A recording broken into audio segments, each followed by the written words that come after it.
അപ്പോൾ നമുക്ക് മറ്റു വാർത്തകളിലേക്ക് കൂടെ പോകാം. അത് ബംഗളൂരുവിൽ നിന്ന് കഴിഞ്ഞ ദിവസം വന്ന ഒരു ഞെട്ടിപ്പിക്കുന്ന വാർത്തയാണ്. മലയാളി കോളേജ് വിദ്യാർത്ഥിനിയെ പീഡിപ്പിച്ച സംഭവത്തിൽ കോഴിക്കോട് സ്വദേശി അഷ്റഫിനെ കോടതി റിമാൻഡ് ചെയ്തിരിക്കുകയാണ്.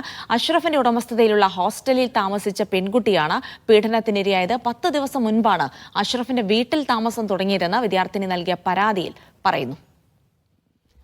ടി നന്ദഗോപാൽ വിവരങ്ങൾ നൽകും. നന്ദഗോപാൽ, ഇന്നലെ ഈ അഷ്റഫിനെ അറസ്റ്റ് ചെയ്യുകയും കോടതി റിമാൻഡ് ചെയ്യുകയും ഒക്കെ ചെയ്തിരുന്നു. അതിനുശേഷം ഇനിയിപ്പോൾ കേസ് അതിന്റെ തുടർ നടപടികളുമായി ബന്ധപ്പെട്ട് മുന്നോട്ട് പോകും. ഇതും സംബന്ധിച്ച് എന്തൊക്കെ വിവരങ്ങളാണ് പരാതിക്കാരി പരാതിയിൽ പറയുന്നത്?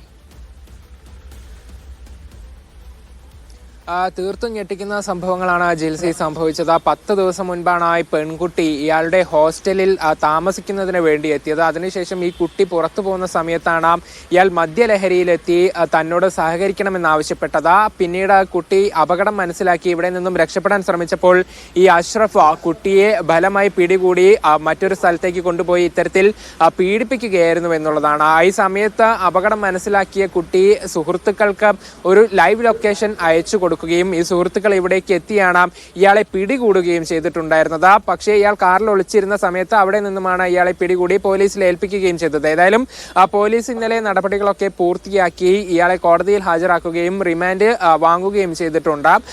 ഇതുമായി ബന്ധപ്പെട്ട കൂടുതൽ ചോദ്യം ചെയ്യലുകൾ നടക്കും എന്നുള്ളതാണ് മനസ്സിലാക്കുന്നത്. പ്രത്യേകിച്ചും ഒരു ഹോസ്റ്റൽ നടത്തുകയാണ്. കൂടുതൽ ആളുകൾക്ക് ഇങ്ങനെ ഒരു പരാതി ഇയാൾക്കെതിരെ ഉണ്ടായിട്ടുണ്ടോ എന്നുൾപ്പെടെയുള്ള കാര്യങ്ങളിൽ ഒരു അന്വേഷണം നടത്തുമെന്നുള്ളതാണ് നിലവിൽ മനസ്സിലാക്കാൻ സാധിക്കുന്നത്. അതോടൊപ്പം തന്നെ മറ്റൊരു കാര്യം, ഇയാളെ പിടികൂടിയ സുഹൃത്തുക്കളെയും പോലീസ് ചോദ്യം ചെയ്യുകയുണ്ടായി എന്നുള്ളതാണ്. അതായത് തന്നെ ഈ കുട്ടികൾ കയ്യേറ്റം ചെയ്തു എന്ന് പറഞ്ഞുകൊണ്ട് അഷ്റഫും ഒരു പരാതി നൽകി. പരാതിയുടെ അടിസ്ഥാനത്തിലാണ് ഒരു 9 വിദ്യാർത്ഥികളെ പോലീസ് ചോദ്യം ചെയ്ത് വിട്ടയക്കുകയും ചെയ്തിട്ടുള്ളത്. ഏതായാലും നിലവിൽ ഇയാൾ റിമാൻഡിലാണ്. ഈ റിമാൻഡ് കാലാവധിയിൽ കൂടുതൽ അന്വേഷണങ്ങൾ ഉണ്ടാകും. ഞാൻ നേരത്തെ പറഞ്ഞതുപോലെ ഇയാൾ ഹോസ്റ്റൽ നടത്തുകയാണ്. നിരവധി കുട്ടികൾ ഈ ഹോസ്റ്റലിൽ താമസിക്കുന്നുണ്ട്. അപ്പോൾ സമാനമായ പരാതികൾ കൂടുതലുണ്ടോ എന്നുൾപ്പെടെയുള്ള കാര്യങ്ങളിലായിരിക്കും പോലീസിന്റെ ഒരു അന്വേഷണം നടക്കുക.